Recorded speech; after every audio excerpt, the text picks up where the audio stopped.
So the same way you just went through a pandemic where you had something that was contagious and it affected more than just one person, or it also affected the people around you. And it was also directly connected to where you were, who you were with, what you were doing with those people. Well, the same thing is true economically. The same way that that a virus can be contagious, a financial virus can be contagious too. Right. The same way you can have a regular STD. I have something I wrote about in my book called Financial Lovemaking, where I talk about what I call financial STDs. Financial STDs to me are just basically these scenarios where your economic situation is impacted by the people around you. Do you get what I'm saying? So the first thing I'm going to just say based on this, and I'm going to dig into a little bit of research to kind of back up what Cody said here, is you probably want to assess all of your loser friends. You probably want to look at the types of people that you're hanging out with and whether or not that propels you or if that pulls you back. See, what you got to understand is that a lot of your success isn't just directly connected to what you do and how hard you work and how much time you put in. It's also connected to who your teammates are, who your partners are, who's in your environment. We're all affected by peer pressure.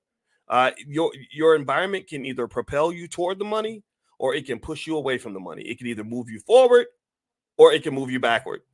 And some of us get into situations where we got family moving us backward. We got friends moving us backward. We got a partner that we chose to have a baby with that's moving us backwards.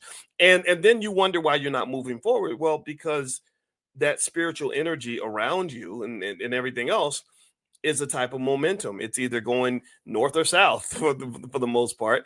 And so one of the challenges of being in a community where our culture is heavily manipulated, people use money to manipulate Black culture in a really toxic way. A lot of you were stuck in really toxic, difficult environments with people who are determined to be broke. Tell me if you know what I'm talking about. Give me a yes if you can relate to this.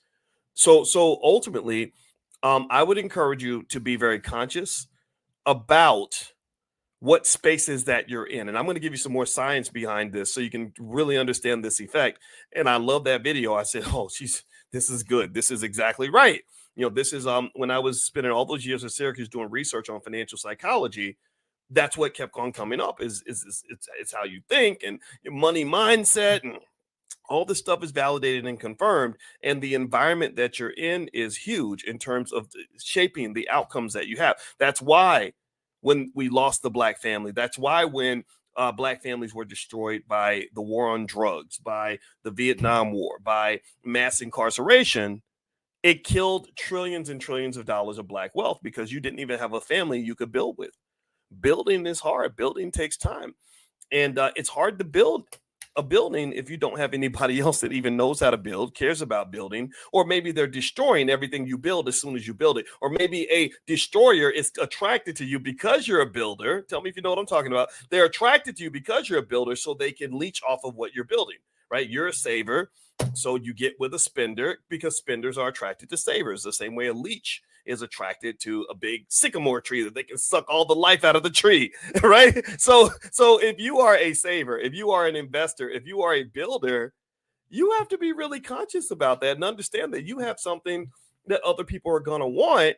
And so if you run around as a man and you're chasing every big butt with a smile, or you're a woman and some man can come along and sweep you off your feet, with nothing else going on for him except for maybe the fact that he's 6'1" and knows how to make you laugh. Well, then you're gonna have a really hard time building because everything's gonna be going backward. I still remember sitting when I wrote that book, Financial Lovemaking. I was sitting with a couple in the Bronx, and it was really sad. They'd been married for a long time. And the husband had these business dreams, and he would start all these businesses that just didn't really take off, didn't do very well.